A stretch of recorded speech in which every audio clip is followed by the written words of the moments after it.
Salut à toi, je m'appelle Chantal Bisaillon, alias la prof beauté. Je suis directrice pour une ligne de cosmétiques, artiste maquilleuse et aussi certifiée en cosmétologie. J'aide les femmes à révéler leur beauté extérieure et intérieure afin de se sentir puissantes et confiantes. Deux mots qui en disent très long sur la façon d'enrichir notre vie. Ensemble, on va aborder plein de sujets en lien avec les cosmétiques, les besoins de la peau et aussi sur ce qui se passe à l'intérieur de nous. Dis-moi, es-tu sur ta liste de priorités? Prends-tu suffisamment soin de toi? Rêves-tu assez grand? J'ai envie de te partager mes apprentissages et aussi, je veux t'amener à réaliser qu'on est toutes des étoiles.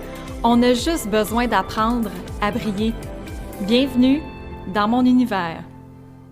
Salut à toi! Aujourd'hui, on parle d'un sujet qui nous suit toute notre vie et qui nous donne de la puissance. Avoir confiance en la vie, en son partenaire, à soi, à ses forces, ses talents, ses idées, ses intuitions. Faire confiance tout simplement. Un beau défi en soi. En fait, un gros défi qui fait partie de la nature humaine, mais qui, une fois relevé, change une vie et nos états d'âme pour le meilleur. On a un gros dossier à régler aujourd'hui. Avoir confiance en soi, c'est un muscle qu'on développe et qu'on se doit de le travailler dès notre jeunesse. Donc, si nos parents nous ont aidés quand on était jeunes, on a un petit bonus. Sinon, on travaille un peu plus fort pour le développer. Et les murs que tu as construits autour de toi te nuisent en ce moment. Il faut que tu apprennes à déconstruire pour mieux rebâtir.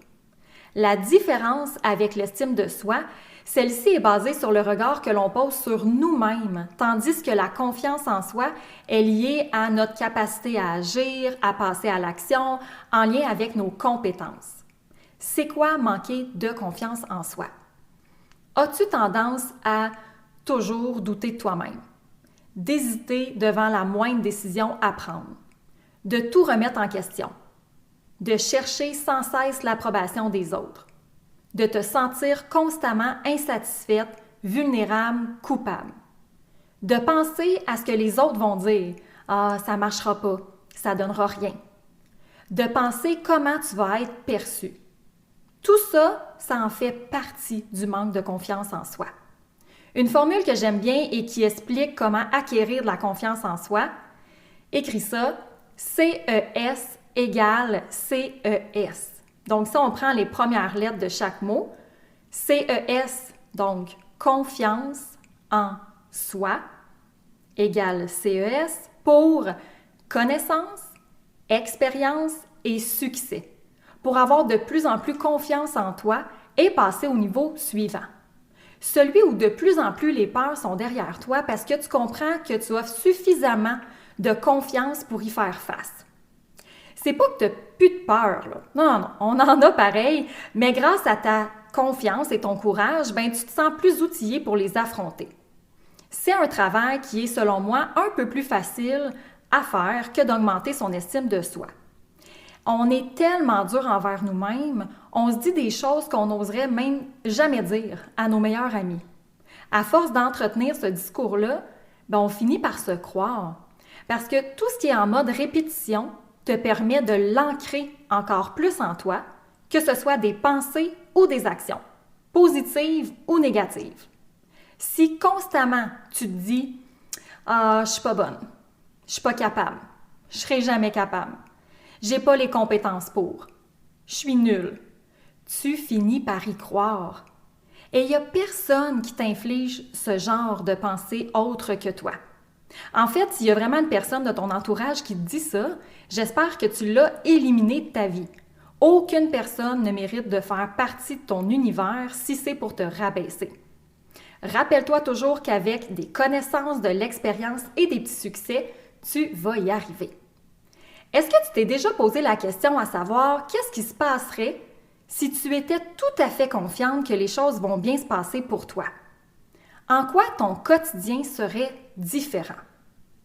Ne pas faire confiance engendre automatiquement un besoin d'être sécurisé. Et qui peut vraiment te rassurer? C'est toi. C'est dur à réaliser, hein?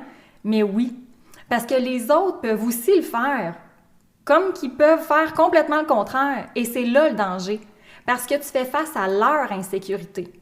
Que ça vienne de l'extérieur, c'est bien parce que tu es capable de faire le pour, le contre, mais quand ça vient de l'intérieur, que tu écoutes ta petite voix, c'est du solide et surtout c'est du durable.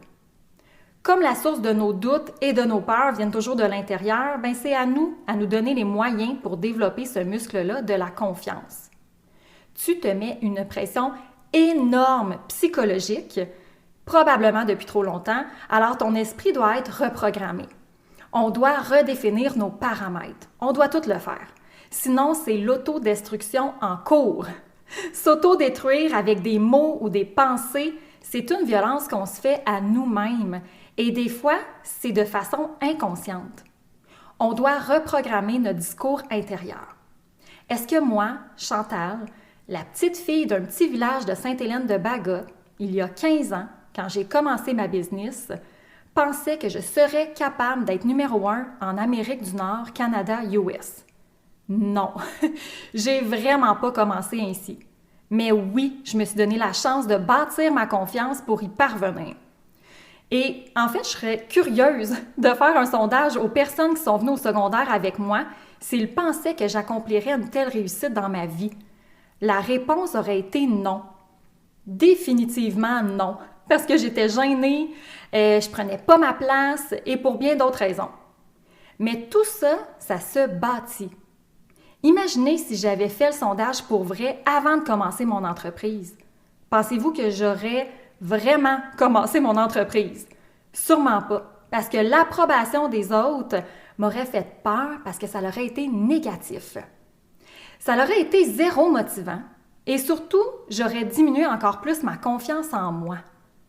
Le regard des autres sur ta vie ne t'appartient pas, ta vérité se trouve à l'intérieur de toi. Et je suis sûre qu'il se cache un projet qui n'est pas réalisé encore et que tu retardes parce que oui, ça fout la trouille de commencer. Oui, ça fout la trouille de se planter. Ça fout la trouille sur bien des choses. Mais si tu étais sûr à 100% de le réaliser, le ferais-tu? Moi, je suis sûre que oui.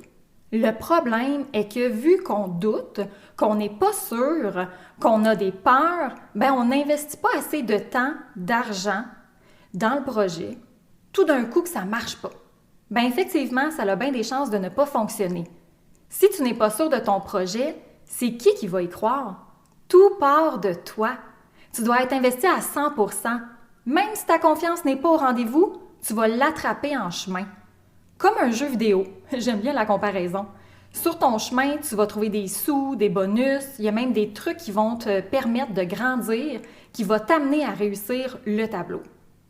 De mon côté, j'ai remplacé les « oui mais » par « je peux »,« je crois »,« je dois »,« je veux »,« je m'autorise »,« je choisis »,« j'attire »,« je deviens »,« j'aspire ».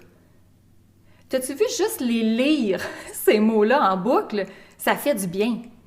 Imagine si tu complètes chacune des phrases avec quelque chose qui t'habite ou que tu veux améliorer. Allons-y avec quelque chose du quotidien, là, très banal, mais qui a tellement d'importance, prendre soin de soi. J'y vais. Je peux prendre soin de moi. Je crois que c'est bien de prendre soin de moi. Je dois prendre soin de moi. Je veux prendre soin de moi. Je m'autorise à prendre soin de moi. Je choisis de prendre soin de moi. J'attire les choses qui font en sorte que je prends soin de moi. Je deviens la personne qui prend soin de moi. J'aspire à prendre soin de moi. Comprenez-vous la puissance des mots? Allons-y avec voir plus grand, parce que ça pourrait être un projet que tu as en tête en ce moment, mais allons-y avec voir plus grand. Je peux voir plus grand. Je crois que je suis capable de voir plus grand. Je dois voir plus grand. Je veux voir plus grand.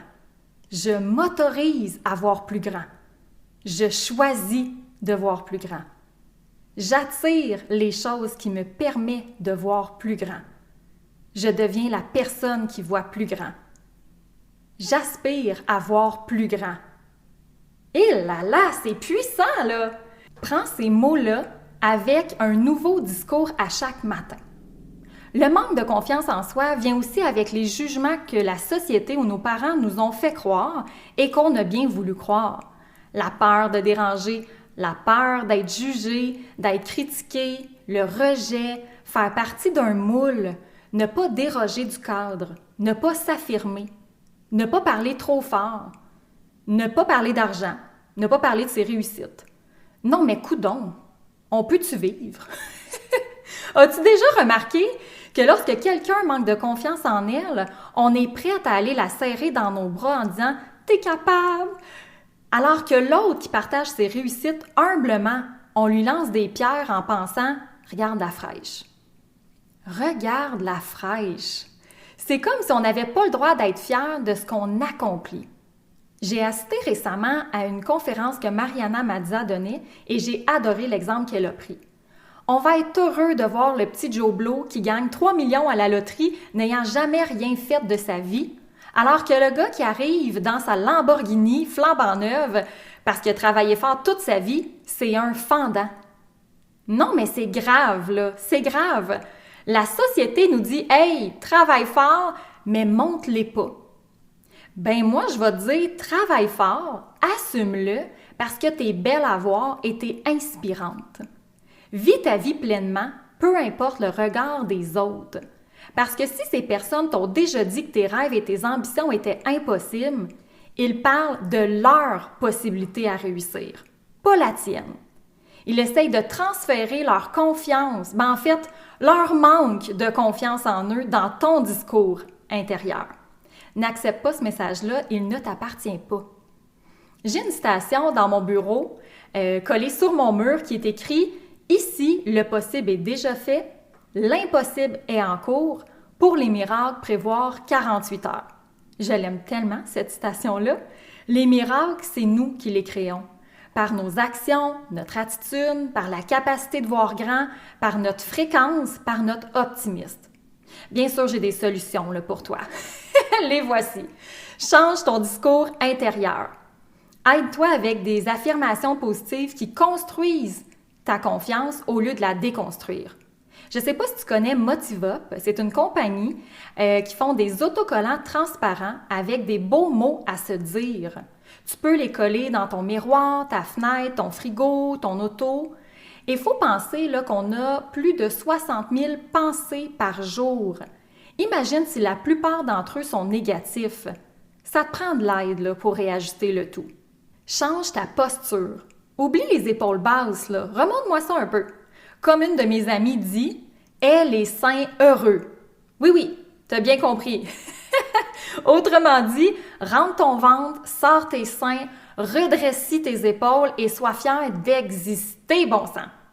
Change ta démarche. Lâche la petite démarche molle, là. Sois vivante dans ta démarche. Une démarche puissante. Regarde les gens dans les yeux. Ça dégage beaucoup de confiance. Commence à écrire tes réussites. Même si c'est juste des petites victoires à tes yeux, c'est un pas de plus et tu dois en prendre conscience. Apprends à parler plus fort. Pas crier, là. Juste un peu plus fort pour faire ta place. Exprime-toi davantage. Va te trouver là, des beaux vêtements dans lesquels tu te trouves belle, que tu te sens là, wow, vraiment belle. Permets-toi d'être rêveuse, d'être plus rêveuse. On dit que les rêveurs changent le monde. Commence par changer le tien, ton monde à toi. Être trop terre à terre te limite souvent au minimum. Permets-toi d'être plus pour pouvoir t'offrir plus et aussi offrir plus aux gens que tu aimes. Essaye des nouvelles choses. Permets-toi d'échouer. L'échec fait partie de la réussite. Accepte les compliments. Fais la liste des 10 qualités que tu as et qui va te permettre de commencer ton projet. Tu serais surprise de constater que juste en te basant sur ces 10 qualités-là, tu es déjà très bien parti pour ton projet. Écoute ton instinct plutôt que ton ego. L'ego va toujours avoir un ton moralisateur et va te faire voir les plus pires scénarios. C'est normal, il veut te protéger. Mets ça de côté. Fais parler ton instinct plutôt que ton ego. Croire que le meilleur va se passer. Il faut croire pour le voir et non pas le contraire. Si tu attends de le voir pour le croire, ça se peut que tu attendes longtemps. Crois-y et par la suite, tu vas le voir. Bâtis un monde de confiance autour de toi. Tiens-toi avec des personnes de confiance et qui ont confiance en eux. Parce que la confiance attire la confiance. Et quand on a confiance en soi et qu'on est bien dans sa peau, les autres le sentent et forcément ils viennent vers toi. Tu deviens un aimant. Et plus que tu t'entoures de monde qui ont cette même puissance-là, plus tu deviens solide. Cesse de demander l'opinion de tous. Tu es en train de diluer ton élan du début et tu exposes ton rêve à ceux qui ne le portent pas dans leur cœur. C'est presque sûr qu'ils n'auront pas la même opinion que toi. Ose sortir de ta zone de confort. Un pied à côté de la traque, c'est parfait. Ne marche pas dans les mêmes pas que tout le monde. Trace ta voie. Parle positivement et avec confiance de ton idée, ton projet, ton rêve. Il n'y a pas de place dans notre vocabulaire pour le négativisme et le doute.